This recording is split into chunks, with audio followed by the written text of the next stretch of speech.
The story of George Morara's death is one of Kenya's most enduring and chilling political mysteries.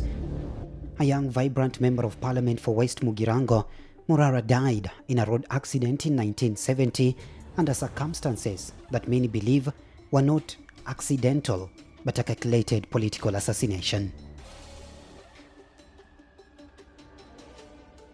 Morara Kibaso is a name that most of us are familiar with. I am at the illicit Rombo Njukini Taita Taveta Road. He made a name for himself by pointing out and satirically criticizing the President William Ruto government for carrying out ghost projects. Hey! Woo! 5.3 billion for 67-kilometer stretch. However, this is not the story of Morara Kibaso. This is the story of another Morara, George Morara, who happens to be the grandfather of Morara Kibaso. In early September 1970, West Mugirango MP George Justice Morara had a surprising encounter in Lusaka, Zambia.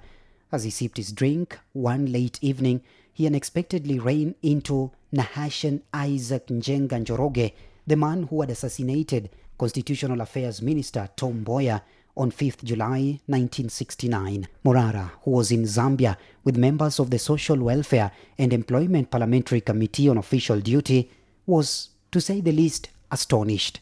He confronted Njenga, who panicked and fled the club. This encounter was shocking because the previous year, the government had announced that Njenga had been sentenced to death and hanged for Mboya's murder along Nairobi's Government Road, now Moi Avenue. Upon returning to Nairobi's Embakasi Airport, which is currently known as the Jomo Kenyatta International Airport, Morara and several other committee members, chaired by Kandara MP George Mushigi, headed straight to Parliament for a press conference. There, Morara revealed their encounter with Njenga in Lusaka and gave the government a 48-hour ultimatum to produce Njenga, who was supposedly executed. Tragically, within 48 hours, Morara, just like his mentor Mboya, was dead, killed in a suspicious road accident along the Kakamega-Kisumu highway. He was only 34 and widely regarded as one of Kenya's most promising politicians, even considered a future president. His death remains a mystery. However, friends and family insist that he was assassinated by President Jomo Kenyatta's state agents to cover up Mboya's assassination, while others believe it was an unfortunate accident. On the day he met his death, Morara was reportedly traveling with parliamentary colleagues Mark Bosire, who was the then member of parliament for Kitutu Masaba, as well as Nyarangi Moturi, who was the representative for North Mugirango. The trio left Nairobi for upcountry in Morara's car, with his colleagues alighting in Nakuru after a brief argument. Morara then proceeded alone to Kakamega for official duties, including a meeting with his friend, who was the then Kakamega District Commissioner Ezekiel Nyarangi. At the time of his death, Morara was reportedly driving alone in his Peugeot 44 car, registration number KKZ058.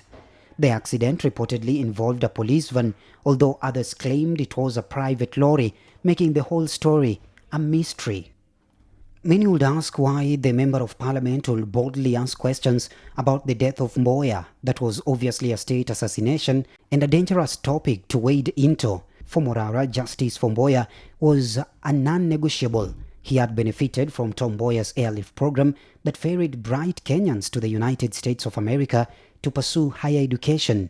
Others who alongside Morara benefited from the airlift include renowned journalist Philip Ochieng, Nobel Peace Prize laureate Wangari Maathai, and of course arguably the most popular of them all, Barack Obama Sr., who is the father of former US President Barack Hussein Obama.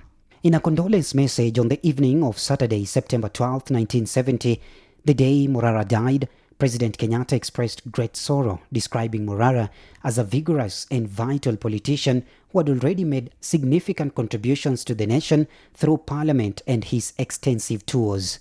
Morara's successor as West Mugirango MP Benson Kegoro described him as a straight talker and a thorn in the government side with a singular determination to serve the people.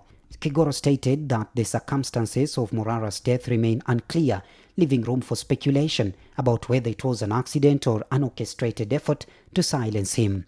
Morara's wife died in India in October 2010 from heart-related complications, and their second-born Duke fled the country fearing for his life after repeatedly protesting to the government about his father's alleged assassination.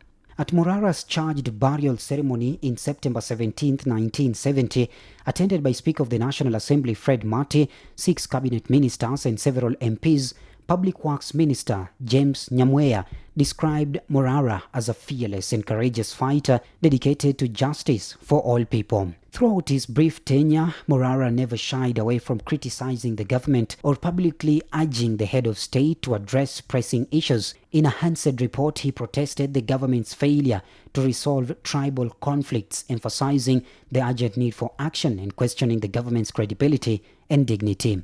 Though such sentiments might seem commonplace today, at the time, only a handful of politicians, including J.M. Kariuki, Mark Mithaga and Martin Shikuku, dared to challenge the president and his administration. Former Commerce and Industry Minister James Osogo remembered Morara as a firebrand, eloquent politician, noting that Parliament will greatly miss his fiery speeches. A street in Nakuru now bears his name, serving as a reminder of the fiery politician whose untimely death remains shrouded in mystery.